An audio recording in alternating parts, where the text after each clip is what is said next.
प्यारे बच्चों, जेसीईआरटी द्वारा जो विभिन्न विषयों का मॉडल प्रश्न पत्र जारी किया जा रहा है उसमें पॉलिटिकल साइंस का जारी नहीं किया गया है क्योंकि उसमें शिक्षकों की नियुक्ति नहीं हुई है।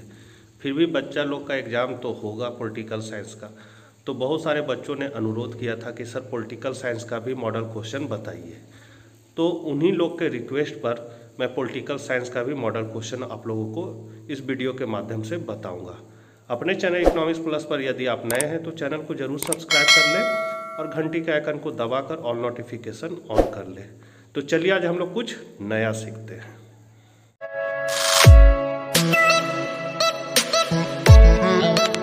प्यारे बच्चों, विषय राजनीतिक शास्त्र पॉलिटिकल साइंस कक्षा 12 सेट 1 पूर्णांक 40 मार्क्स का रहेगा। 1.5 घंटा का एग्ज़ाम का समय है आपका।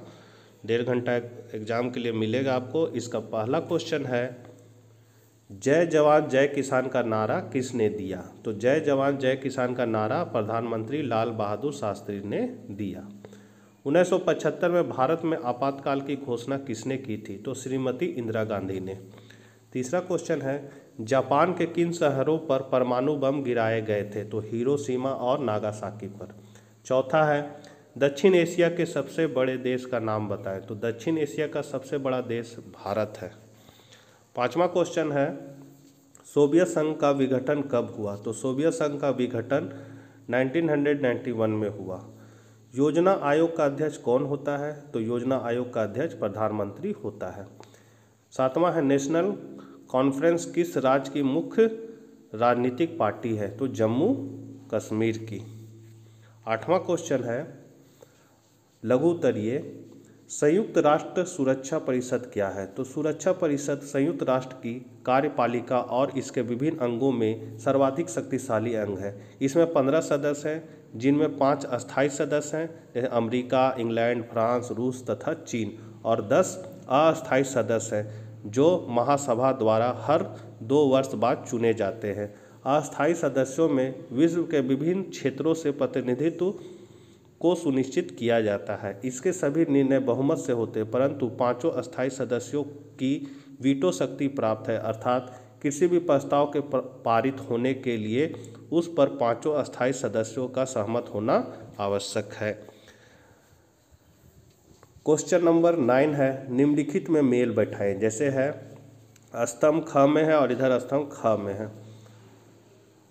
मिखाइल गोर्बाचेव, तो ये आ जाएगा आपका तीसरा, सुधारों की शुरुआत में।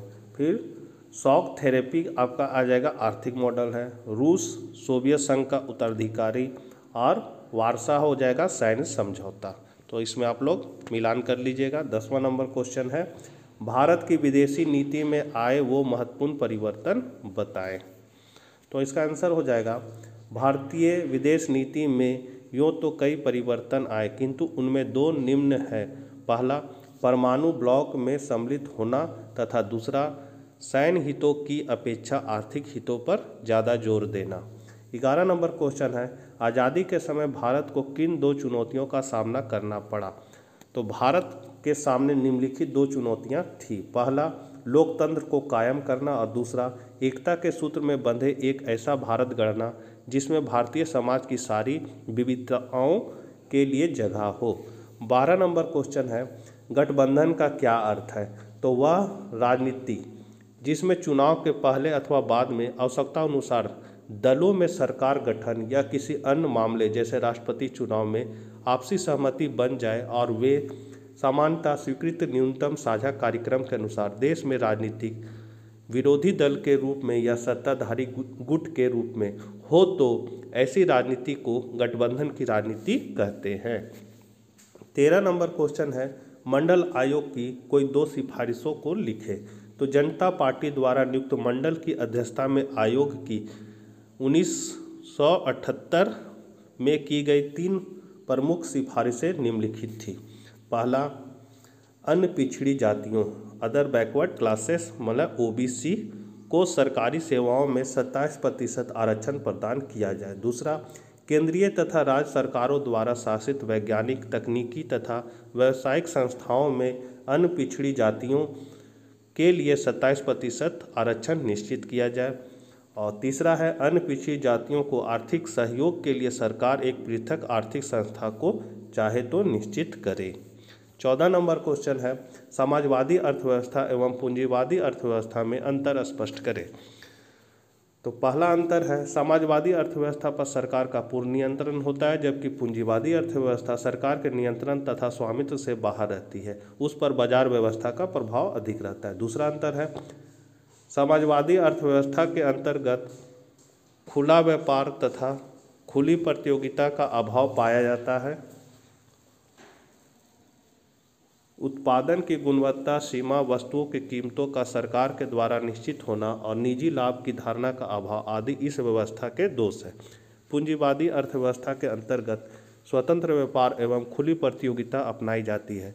वस्तुओं की कीमत का निर्धारण उत्पादक करता है, उत्पादन का आधार लाभ होता है। 15 नंबर क्वेश्चन है सोवियत विभाजन का भारत पर बड़े प्रभाव का परिचय दें।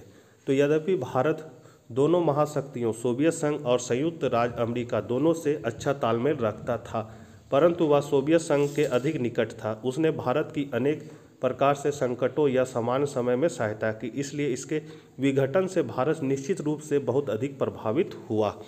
पहला कैसे प्रभावित हुआ, पहला पॉइंट है इसका सोवियत संघ के विघटन से शीत युद्ध समाप्त हो गया और विश्व के विभिन्न भागों में शांति स्थापित हुई।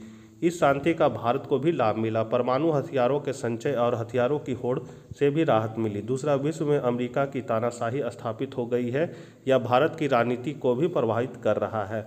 तीसरा, अमेरिका भारत में भी अपनी मनमानी चला रहा, आए दिनों कुछ शर्तों को मनाने के लिए विवश करता है। चौथा, अन्य देशों की भांति भारत की अर्थव्यवस्था भी अमेरिका से प्रभावित हो रही है। भारत द्वारा परमाणु परीक्षण के समय आर्थिक प्रतिबंध लगाने की धमकी अमेरिका दे रहा था।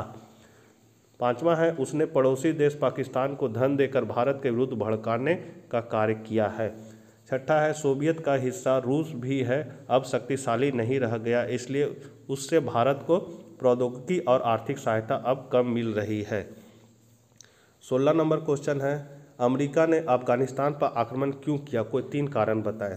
आंसर है अफगानिस्तान में अमेरिकी आक्रमण का मुख्य कारण था वहां का तालिबान शासन, जिसे स्वयं अमेरिका ने ही सहस्त्र इस्लामाबादी बनाया था, किंतु सोवियत विघटन के बाद अंतर्राष्ट्रीय समीकरण बदले और 1999 तक अंतर्राष्ट्रीय उग्र इस्लामाबादी बनाम अमेरिका जैसे समीकरण उभरकर सामने आने लगे।